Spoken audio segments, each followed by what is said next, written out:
I'll first introduce a little bit of history that you all may be familiar with, followed by some relevant data which you may not be familiar with. Finally, I'll offer you a new perspective for consideration and a new vision for working together in Seattle to strengthen the region's economic competitiveness over the next several decades, and that will require proactive planning and investment today. When you leave, you will do so facing a monumental opportunity to positively impact the economic future of this region and perhaps lead America in the development of an inclusive economic framework. America has transitioned through three primary economies. In the 19th century, we had an agrarian economy. Agriculture was a significant means of generating revenue. In the 20th century, the industrial age ushered in a manufacturing economy.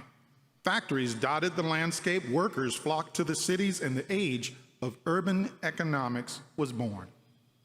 In the 21st century, America transitioned again, this time to a creative, knowledge-based, tech-driven, fast-paced global innovation economy.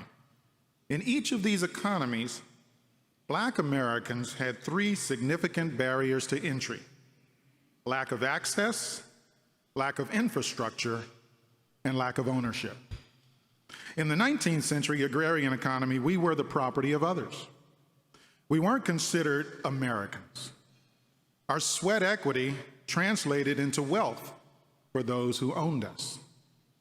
With few exceptions, we had no access, no infrastructure, and no ownership. In the latter part of that century, the nation changed and the freedom arrived, but it arrived empty-handed, and we struggled to survive. In the 20th century manufacturing economy, we spent more than 80% of the entire industry, the entire century, seeking access to the title of American and struggling for access to civil rights and fair treatment as Americans. We had to build our own educational and business infrastructures without the benefit of generational wealth, and ownership was elusive to the vast majority of Black Americans. In search of opportunities for work, our communities dispersed across the nation and our communal infrastructure fragmented. Now let's face a difficult reality, folks.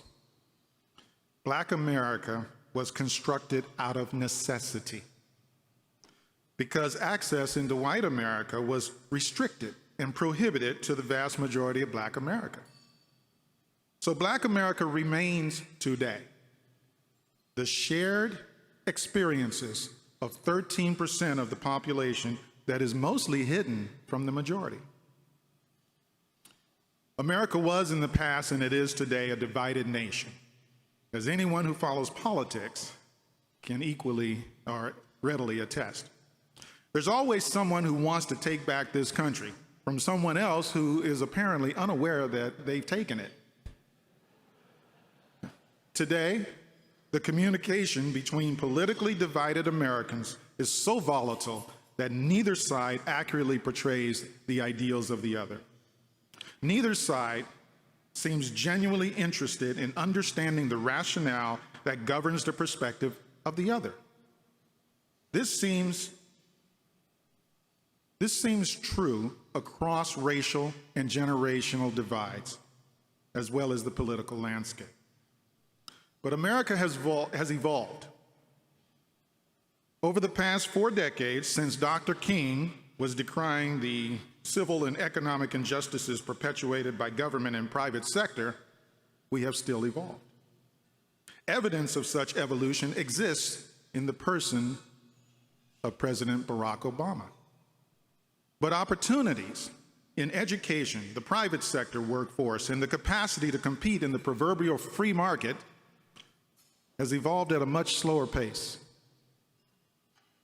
But we own some of that responsibility too, for the regression of our progress. Since the 60s, the disintegration of our core communal infrastructure in Black America, beginning with the family, accelerated the problems that came with external challenges, such as abject poverty, living in a hostile nation that incorporated its hostility throughout educational, legislative, and judicial institutions in every direction.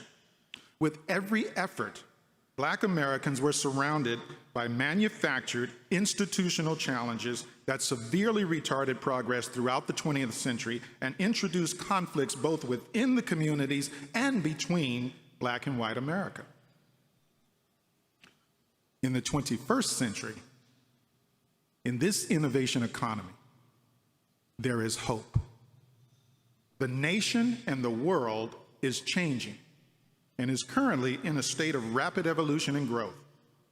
Demographics are shifting and impacting political and economic powers. Technology is opening doors of access to opportunities. Yet, Black Americans continue to lack sufficient infrastructure, access, and ownership.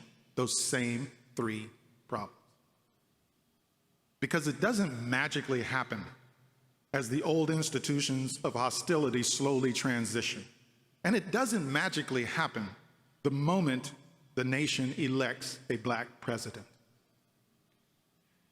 There must be deliberate strategy, planning, and investment in the local and regional levels, across racial divides that cuts through the fear-mongering and divisiveness of politics.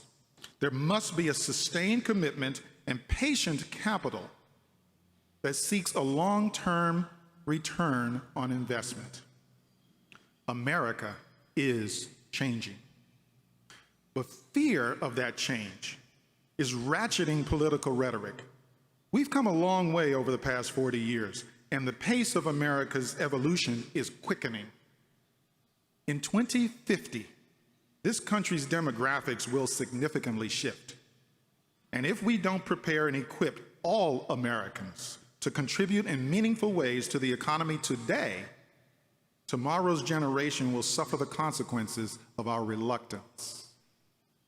Today, we have new hope. We have new opportunity. But in the innovation economy, a new challenge has also been introduced: awareness. As long as politics and social economic divides keep us apart and prevent us from knowing one another, we will continue to have profoundly different conversations, profoundly different perspectives, and profoundly different paradigms. For example, on September 20th through the 21st, the Private Equity Analyst Conference will convene in New York City to discuss a slate of economic issues that can be found nowhere on the agenda of the Congressional Black Caucus Annual Legislative Conference, which convenes in Washington, D.C. at the same time. Both conferences will attract the elite and powerful. Yet attendees at neither conference will be fully aware of the issues being discussed at the other. The lack of awareness of the processes of job growth and wealth creation in a new economy impacts Black Americans the most. Our struggles to overcome the past landscape that crippled our parents and grandparents continue. Without awareness that the economic game has been changed, our businesses and political leadership continue to communicate a message to the masses that is outdated and obsolete. Parents parrot that message to our youth. And our youth, most of whom will seek job opportunities with little more than a high school education, will find frustration instead. A high school education isn't enough to gain entry into middle-class America today. The marketing of higher education solely for the purpose of getting a good job ignores the reality of entrepreneurship, which is the principal wealth builder in the 21st century innovation economy. Most of us aren't even aware of the evidence of the new economy. And that's largely because it's not visible, and few of us ever talk about these economic issues. We talk about the lack of jobs in our communities, but we don't talk about the innovation economy and how jobs are created.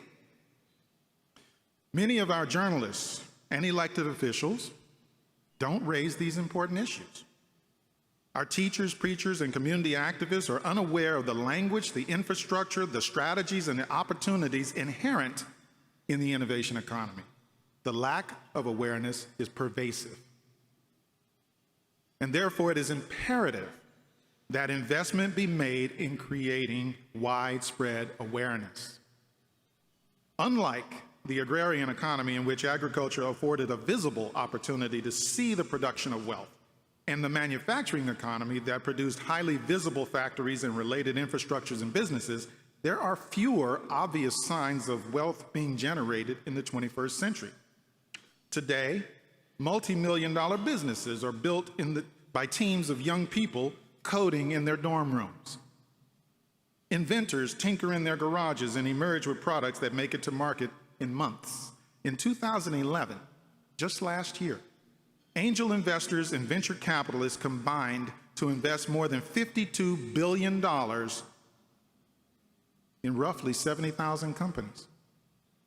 Black Americans are statistically nil on both sides of that equation, as investors and recipients of capital that scale companies and fuel growth.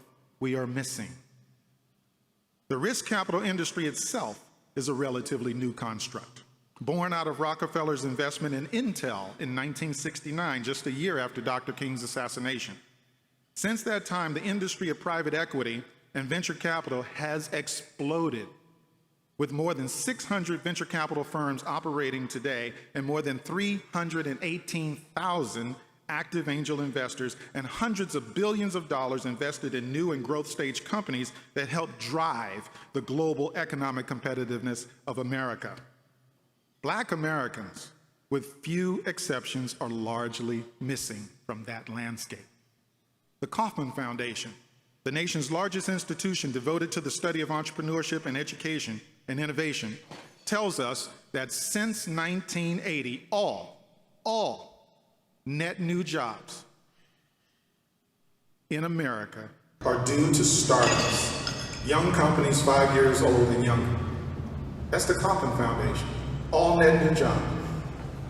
Each year, risk capital flows into developing these young companies. Entirely new infrastructures have been established to cultivate and nurture innovation and entrepreneurship across the nation, including right here in Seattle. From the pipeline of STEM education, science, technology, engineering, and math, that produces a competent, high-wage workforce, to the productivity of high-growth entrepreneurship fueled by creative financing and risk capital, America has reaped the rewards of wealth and established itself as an economic world leader. At the same time, America has failed to effectively address the consistent poor performance of its high-poverty public schools, where the percentage of student population is comprised of 89% minorities. Most of those students are not prepared with a core curriculum steeped in STEM. They have little hope of finding high-wage opportunities in today's advanced manufacturing and tech-driven sectors.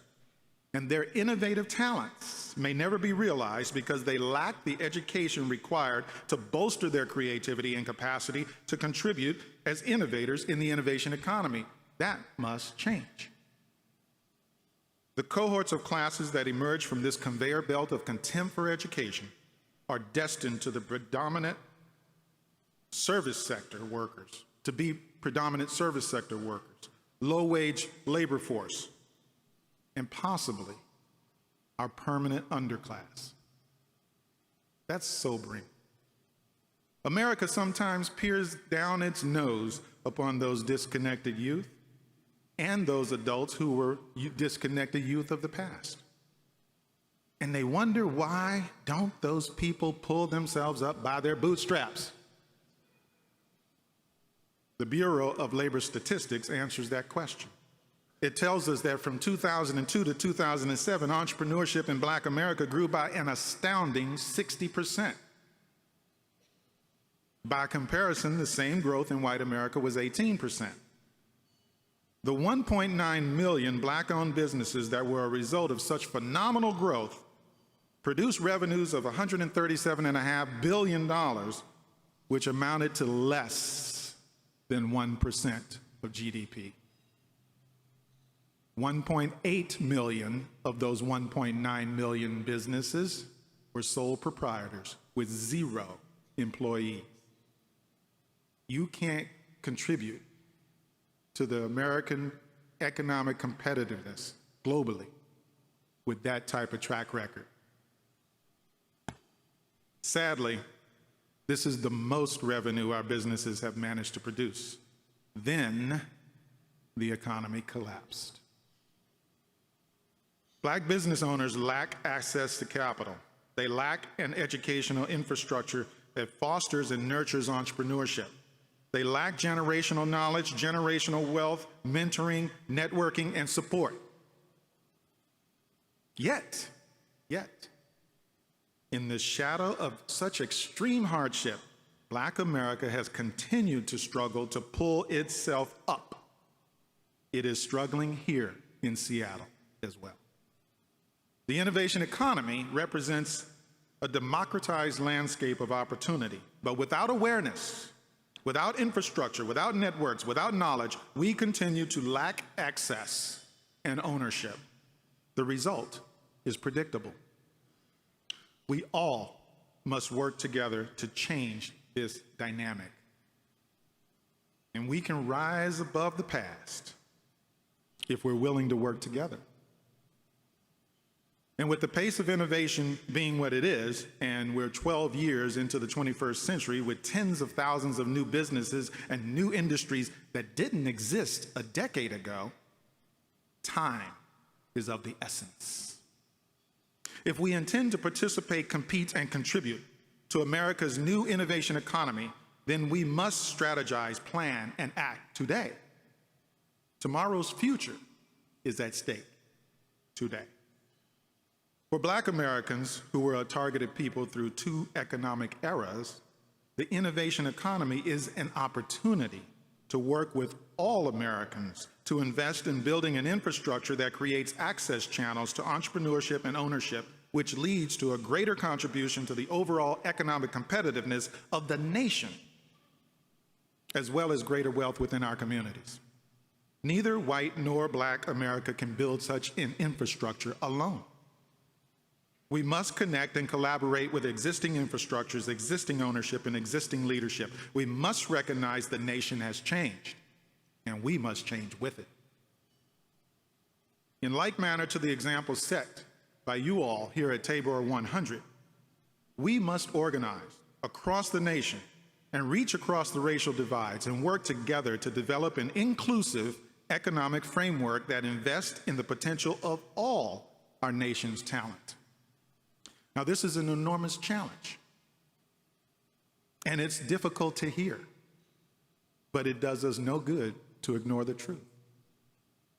Black Americans, of all Americans, are arguably the most fragmented and disconnected from the opportunities of the 21st century innovation economy.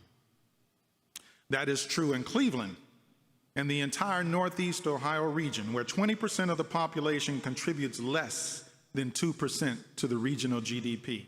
That economic equation is unsustainable.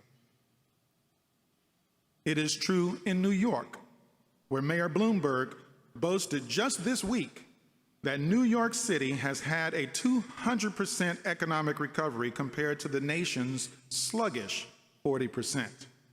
That means for every job New York City lost, it gained 2 more, says Mayor Bloomberg.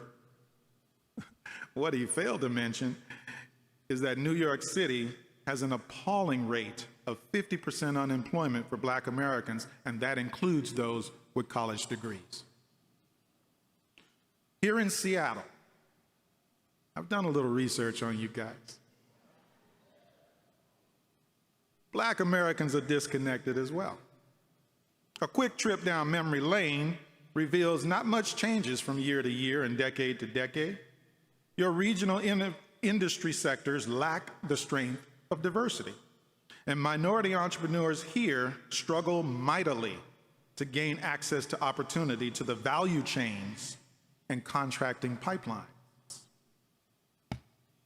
When policymakers convene and economic strategists conduct their research, they should take a look around the table and see who is missing. That's the data that will be missing. And those are the contractors who will miss out. Still, despite the dismal reality, there is hope. With awareness comes concern. Concern is followed by conversation. Conversation leads to sharing of ideas and information, establishment of relationships, and opening doors of access to new opportunities. You're here tonight, establishing those conversations and relationships. That's heartening.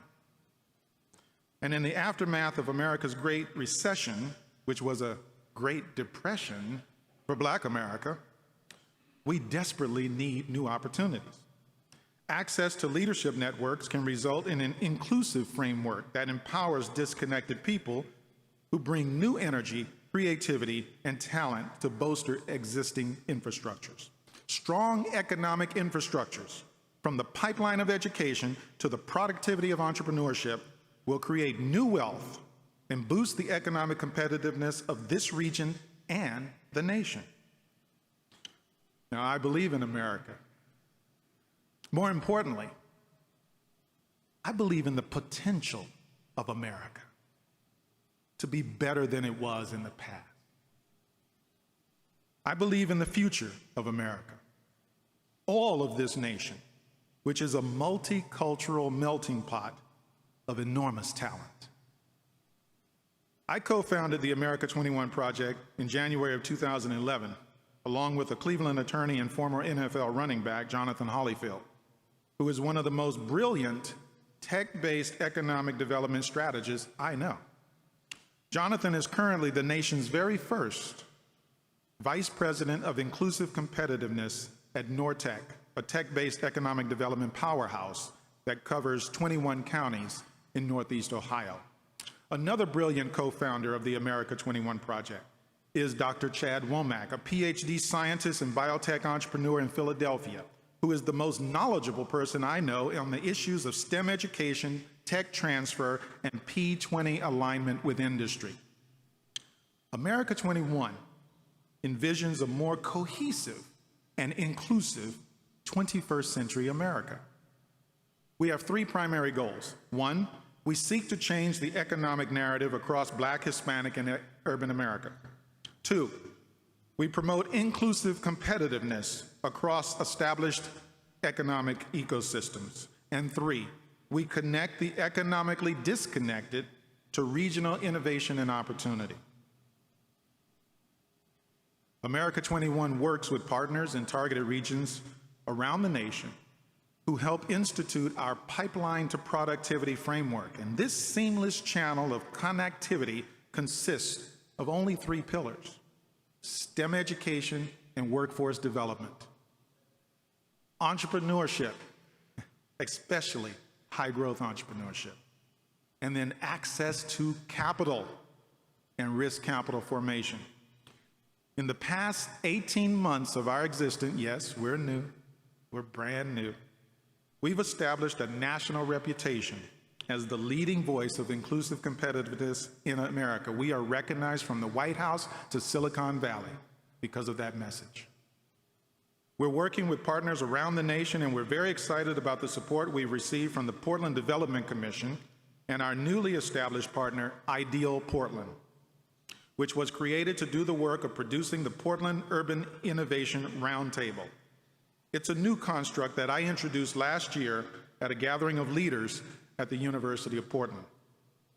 The Portland Urban Innovation Roundtable will be the nation's first neutral platform in which stakeholders from across the region and economic divides will come together to form economic strategies, plans, and investment in development of an inclusive STEM education pipeline that nurtures high-growth urban entrepreneurs and access to funds that support urban innovation and entrepreneurship.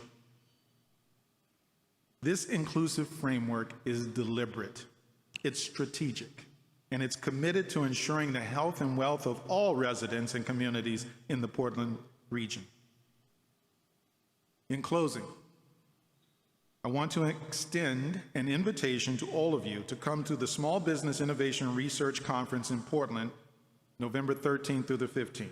The theme this year, for the very first time, is increasing minority applicants in the SBIR competitive process to more than $2 billion in grants available to small businesses. I look forward to witnessing progress in Seattle's established innovation ecosystem and the mapping of local assets in partnership with Tabor 100 members and local universities. You don't know what exists here if you haven't mapped it. Such new and important data is vital to informing your leadership as it moves toward creating an inclusive regional economic framework in this region. America 21 stands ready to engage and partner with you in these efforts to strengthen the economic competitiveness of the Pacific Northwest.